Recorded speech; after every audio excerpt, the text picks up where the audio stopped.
You know, Demoman is one of those classes that everybody just hates to fight against. You die to a grenade launcher? Well, he's a dirty roller spammer. You die to a sticky trap? Well, he's a dirty sticky spammer for some reason. I mean, it was a trap. That's literally the opposite of spam. I don't know. It's just, everybody complains about this guy. And I don't think he really deserves the bad reputation that he gets. But one good thing that's come out of this is that there are tons of stereotypes to talk about with this guy. So, once again, here's that obligatory disclaimer thingy-majigger. Stereotypes don't mean everybody. There are reasons for it existing, but there are also exceptions. So don't get mad when it turns out that your favorite weapon gets a bad rap. Okay? Okay, let's get started.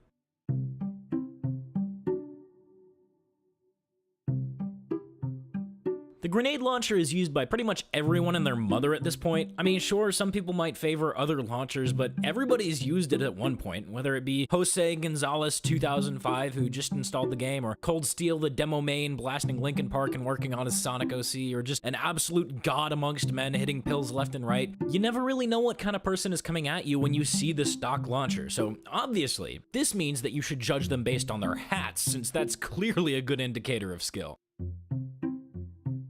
Hey, you. Yeah, you. Are pipes too hard to hit? Do you struggle with prediction of any kind? Are you too lazy to put in the work to actually be able to play Demoman? Well, fear not, the lock and load is for you. Featuring a faster projectile speed and no pill tumbling, your shots will basically connect themselves. No, really, this thing is stupidly easy to use. Now, some people might argue that this weapon is a crutch, since you're losing 25% of your pills in exchange for pipes that are easier to hit, but fear not, this weapon also doesn't get rollers, so now you can say that it takes more skill to use. Even though that makes no sense whatsoever, because that's just another reason why you'd be better off using stock if you could actually aim. A lot of people use this launcher and for a variety of reasons. Some people use it because the pills are rounder and don't tumble, which actually makes them slightly more predictable due to the way that the source engine handles aerodynamics and wind resistance and stuff. Some people like to use it because the rollers are easier to control, but I think we can all agree that one thing that connects all of these people together is that they saw Banny use it in a competitive match once, so obviously that means it's the best launcher. Okay, but actually though, I use it because it sounds like a basketball and I think it's really funny. Okay, so there are quite a few stereotypes for this one. First, you've got the guy who's just a total meme lord. He realizes that the loose cannon is arguably Demo's worst primary launcher, but he uses it anyway because double dunks are stupid and really satisfying to pull off. So tell me, why do you use the loose cannon over other launchers? Because I'm about as casual as one can get, and I enjoy double dunking people, knocking them off cliffs, and making them crater a lot more than outright killing them. And I like the idea of being associated with cannons. Next, we've got the guy who used to use the old loose cannon. You know, the one with the faster projectile speed that you could basically spam down a choke point and get free double donks forever? But he's so used to it that he can't go back to any of the other launchers. This is also the guy who will constantly complain about the loose cannon, but, you know, use it anyway. There we go. You know, I hate the loose cannon. It's like, ever since they nerfed the firing speed and the thing, it's like, What? I have 108. I have like 100. Let me see. I have 184 weapons on this kill. Can't you just use a different launcher? It's just like, you know, I was playing Call of Duty Zombos the other day, and just like I was using trying to like, this isn't the this is loose cannon. And then they nerfed loose cannons. Like, this is the loose cannon. And finally, we've got the guy who's just a trimping god. He'll use the tide turner along with the loose cannon to extend his jumps and just fly everywhere and getting cabers and heads, and he's just absolutely friggin' terrifying. Please don't kill me.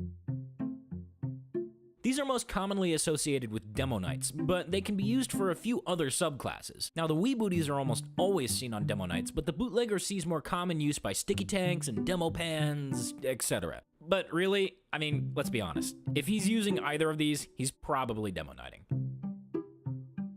You would think that the stereotype for this would have to do with overusing the sticky bomb launcher to become a discount carpet bomber, but most demos using the base jumper really just use it for this.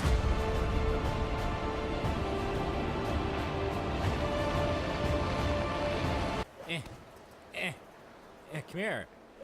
No. Come here, let me hit you. No, you're using that's cheating. I have a high ground banana kid. You're not allowed to. No, please. I have the high ground banana kid. Oh boy, the sticky trilogy. Let's start with the easiest stereotype. all you can do is spam left click and hold right click. 0 skill, bad. You suck. I don't care if you got a 23 kill streak going. 0 skill, sticky bomb spamming fuckboy. And I can sort of see how this may seem cheap, but at the same time, there was a time when sticky bombs didn't actually have to ramp up. You know that little flicker they do when they get deployed? Before they can actually do maximum damage? Yeah, that actually didn't used to be a thing. So be happy it ain't like that anymore. Also, if I could just add to this really quickly, it's worth noting that this is by far the most common sticky launcher to see in general play, and people who use it are really, really defensive about using it. Like, obviously Travi's memeing, and if he's not, I'm sorry. But operating under the assumption that he was memeing, somebody who heard that meme would probably take it personally and go into a long rant about why the sticky bomb launcher takes skill to use, and like, that's cool, dude, but like, it's a sticky bomb launcher. Like, come on. This thing. This fucking thing. Take the stock sticky bomb launcher stereotype and multiply it by asshole. I want to hack your granddad's hip replacement, you little... Yeah. I kind of have to mention that this thing is meta and an absolute god tier weapon in MVM. I have carried entire MVM tours with this monstrosity. That being said, you will have to train a bit with this. Then there's the regular game. Since sticky spam is widely hated, when you use this, people just laugh. There's nothing funnier than seeing a demo man spamming these on the point and furiously right-clicking. Legend has it, if you listen hard enough, you can hear the right clicks along with tears of frustration if someone uses this weapon offensively. Instead, set up some defensive traps. You know, use the sticky bombs to actually stick to something where your opponent doesn't expect it, like a dispenser. This fucking bush and upward. Your NG sentry nest. Put a circle of these around the hoovy. They don't know what to do when this happens and just shout for help. Back to you, Soundsmith. So pretty much everybody puts the jumper weapons in the meme bin, right? Like, nobody uses them seriously. But in a casual setting, the sticky jumper can actually be used as a legit weapon. It's actually more of a utility, I guess. Look, since the demo basically has 2 primary weapons, if you can hit your pills, you not only become a terrifyingly mobile target, but you can also deal insane amounts of damage. You don't believe me? Well, go watch Cirky, that dude's nuts. Alright, so all of the shields can pretty safely be placed under the Demo Knight category, but each one of them has different specific stereotypes about them. For example, the Charge and Targe is the shield that's most commonly used by hybrid knights. These are the guys that have a sword, but primarily use their grenade launcher. This is because the Charge and Targe has the highest resistance out of all of the shields, which makes the demo significantly tankier and hard to kill, especially against soldiers in other demos. Now, for this reason, you can expect these guys to play aggressively at first, but then as soon as they take any damage of any kind, they'll just charge out and run to a health pack. They're really annoying to play against since they're really hard to finish off, but if it's any consolation, most of them can't aim pills anyway, so they won't be killing you either. This is the shield used mostly by pure demo knights. There's still a significant amount of resistance attached to it, but it does way more damage when running into somebody than the Targe does. Splendid Screen demos will probably try to overuse this, and they'll end up overextending way too much. Also, they really like ×10 mode, for obvious reasons. This is probably the most common shield out of the 3 at this point, since the control that you get while charging is invaluable for lots and lots of maps. It's not nearly as ridiculous as it was on release, but it's still a really strong choice despite having the weakest resistances out of the 3. Tide Turner demos will tend to use this shield as a mobility tool more than a tool to get heads. You'll see them charging all the time because of the fact that you get your charge back on kill, and weirdly enough, they seem to be very aggressive. I don't really know why though. I mean, more often than not, it'll just get them killed. This guy is a stock purist. Despite there being clearly superior options to the bottle, he'll insist on using the stock bottle. Maybe this is because he has a strange one. Maybe it's because he's an old school player and he misses the fact that the bottle used to break when you hit somebody with it. I don't know. But one thing that we can be sure of is that this guy will use the stock taunt for the bottle at basically every opportunity. These guys don't like the look of the stock bottle, but they still want to be alcoholic demolition men, which is why there should be a strangifier for this. No, seriously, Valve, get on it. Most people's go-to stereotype for this weapon has to do with the brain-dead hitbox abuser, but more often than not, Islander demos are newer players who just got it from an achievement, and then they equip it because, I mean, it's a huge sword. Obviously, it's gonna do more damage. I mean, that makes sense, I guess. Thing is, they don't even realize that it takes away 25 health, leading to situations like this happening a lot. Okay, chances are you're only using this because it's technically an unusual. I mean, sure, you might be better off with the stock reskin or the skull cutter or something, but it's an unusual. You main Peach in Super Smash Bros. And you constantly forward smash. Yeah! Sweet! No, but really though, the stereotype for this is basically the same as the Islander, except instead of getting it from an achievement, you got it from a random drop. Now, as far as I'm aware, this is technically the meta melee weapon for competitive demo, or at least it used to be. So if someone is using the skull cutter, they either play comp and take themselves a bit too seriously, or they're doing the stupid-ass base jumper skull cutter strategy. Also, it's worth noting that this is the only sword-like weapon for demo that can get random crits, so you'll see this used fairly regularly with the Tide Turner.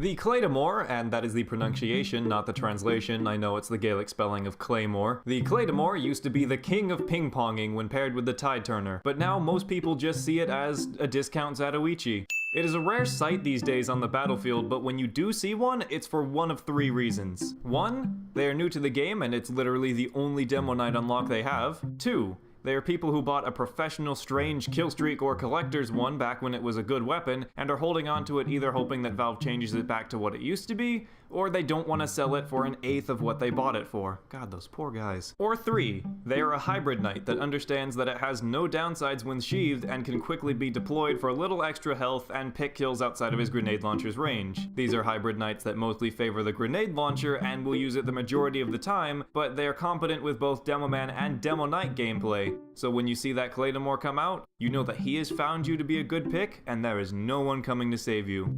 Still, even these guys know that the Claymore is not the best sword. They use it because they don't want to be hindered by the half Zatoichi's switch, as they so heavily rely on their grenade launcher they don't want to worry about losing health or not being able to switch altogether if they don't get a kill.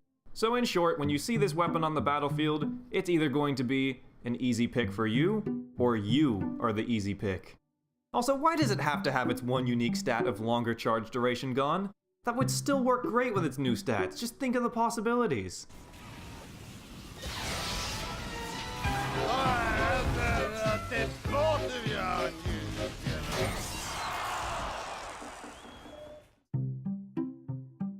This guy is probably using the booties, since using a launcher of any kind is basically worthless with this equipped. Also, he always seems to have his charge ready, no matter what. You should always assume that Persian Persuader demos have their charge ready, because if you don't, you're gonna die.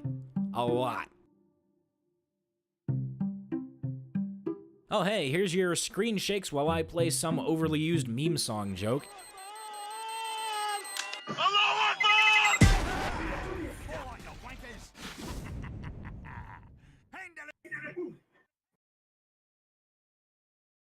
Valve, please bring back the old caber, because that's just ridiculous. That shouldn't. I just want to be able to terrorize snipers again, man. Just bring back the old caber. I miss it. Everybody misses it. Except sniper mains, but screw those guys.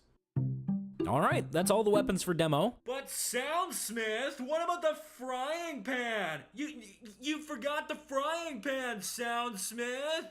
Hey, yeah, go watch the multi-class episode. It's literally the exact same as it was in there. Same deal with the pain train, the Zatoichi, and every stock reskin. Anyway, Heavy is up next, so let me know if you've got any suggestions for him, but, yeah. Other than that, that's really it. I don't have anything else.